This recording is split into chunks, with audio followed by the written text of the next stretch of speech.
Blackfish Arts Tasmania, Gina here. Thanks for joining me again. I'm just doing an update on another book I made. You may remember in a previous video I had spoken and shown images of a concertina book I made from the mud patterns that were created on my studio floor after the flooding, which happened a couple of months ago. So I've continued printing these mud patterns. I love them. I mean, look at this. It's just beautiful. This pattern like this was created by a worm. So the flood brought in worms and a whole lot of other stuff. And that's also a worm. All these patterns are natural. These are the skylights in my studio shining down on the wet water. So it was awfully disappointing that the studio had flooded, except that it wasn't bad. It was just a whole film about half an inch thick of mud had come through the roller door and settled across the whole floor. So once I started noticing these beautiful patterns, I spent the whole day, photographing. And as the day went on and the mud dried, it created different patterns and different colors. So I started printing them. This is on Hahnemühle, forget now, but it's a Hahnemühle paper, printing paper, which is quite lovely. My intention when I started printing, I did a whole book on watercolor paper, so it's just the mud as it is. But I really wanted to enhance and capture the idea of wet. So I started printing them onto plastic. So again, mud patterns printed onto plastic, which enhances that wetness, I think. There are some challenges, obviously. I've printed onto plastic, so it's taken months to dry, and half of it transfers onto the sheet below it. So some colours transfer and some don't. Fascinating exercise.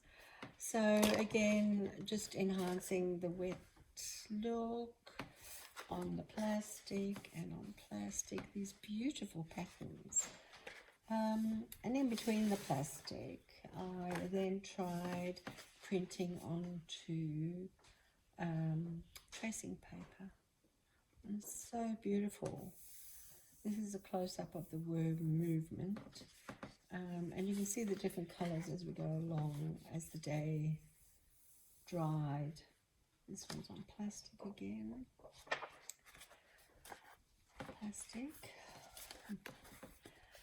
And on drafting film or tracing paper, again with the skylights and the worm movements, and as it dried it all changes. So there's that worm pattern again, and the other worm on tracing paper and on Hahnemühle. So this is on plain paper. And I've created all these pages. These are imperfections in the concrete floor, and the mud settled in and then moved away from as it dried. This is the whole skylight at the top. It's so beautiful. And again on drafting tracing paper. So my aim now is to obviously think about a cover of something, but I am going to, that's why there's this strip along here. I think I'm going to bind it Japanese style. So you'll have the holes punched in here and then the stitching round and round and round to contain the whole booklet. And that has to include the cover when I do one. And then they'll page like this because it will be held taut by the Japanese binding there.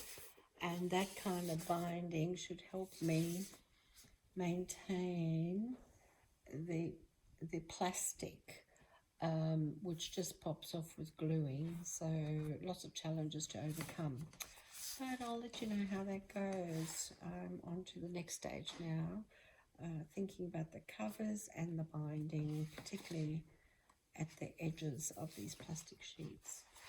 So thanks for watching. It's Gina here from Blackfish Arts Tasmania.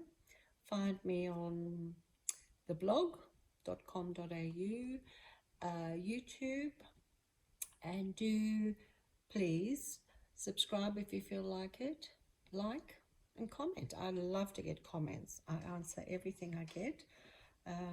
So thanks for watching. Bye.